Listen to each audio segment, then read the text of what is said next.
WhatsApp, Telegram, Snapchat లాంటి messaging apps వాడే వాళ్ళకి ఒక బిగ్ బ్రేకింగ్ న్యూస్ అండ్ ఒక బ్యాడ్ న్యూస్.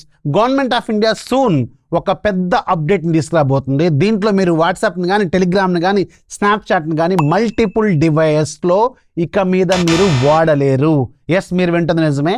గవర్నమెంట్ ఏం చెప్తుందంటే, ఒక ఫోన్ నెంబర్కి లింక్ అయిన మెసేజింగ్ యాప్ లైక్ వాట్సాప్ కావచ్చు, టెలిగ్రామ్ కావచ్చు, ఆ ఫోన్లో సిమ్ ఉంటేనే ఇక మీద ఆ యాప్ అనేది వర్క్ అవుతుంది.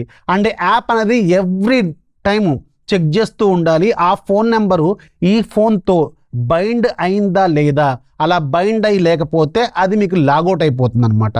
సో వాట్సాప్ కావచ్చు, టెలిగ్రామ్ కావచ్చు, స్నాప్చాట్ కావచ్చు, ఇలాంటి మెసేజింగ్ యాప్ దీనికి ఎందుకు అని చెప్తున్నారంటే, మనకి స్పామర్స్ నుంచి, ఫ్రాడ్ కాల్స్ నుంచి, ఇంకా రకరకాల ఏవైతే స్పామ్స్ జరుగుతుంటాయో ఆన్లైన్ ఫ్రాడ్స్, వాటి నుంచి మనకి చెక్ పెట్టడానికి ఇది ఒక బెస్ట్ సొల్యూషన్ అని వీళ్ళు చెప్తున్నారు.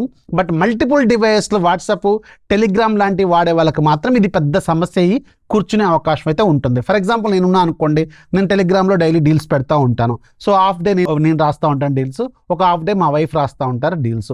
సో ఒకే నెంబర్ మీద లాగు, మేము తన ఫోన్లో టెలిగ్రామ్ లాగిన్ అయి ఉంటుంది, నా ఫోన్లో కూడా టెలిగ్రామ్ లాగిన్ అయి ఉంటుంది. సో ఇలాంటి కేసులో మాత్రం ఖచ్చితంగా మనకి ప్రాబ్లం అవుతుంది.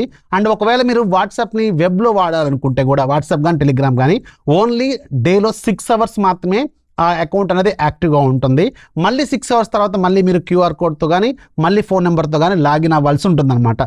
So multiple WhatsApps, multiple telegrams అనేవి ఇక మల్టిపుల్ ఫోన్స్తో మనం వాడే అవకాశం అయితే ఉండదు అని గవర్నమెంట్ చెప్తుంది. బట్ ఇది కొంచెం టెక్నికల్గా వర్కౌట్ అవుతుందా లేదా అనేది మాత్రం చూడాలి. బట్ ఏదో కొత్త అప్డేట్ని గవర్నమెంట్ వాళ్ళు సూన్ తీసుకురాబోతున్నారు. ఈ అప్డేట్ మీద మీకు ఏమైనా ప్రాబ్లం క్రియేట్ అయ్యే అవకాశం ఉందా? ఫర్ ఎగ్జాంపుల్ నేను అనుకుంటే నాకు టెలిగ్రామ్ వల్ల ప్రాబ్లం అవుద్ది, మీకేమైనా వద్దా? కింద కామెంట్లో ఖచ్చితంగా రాయడం మాత్రం మర్చిపోవద్దు.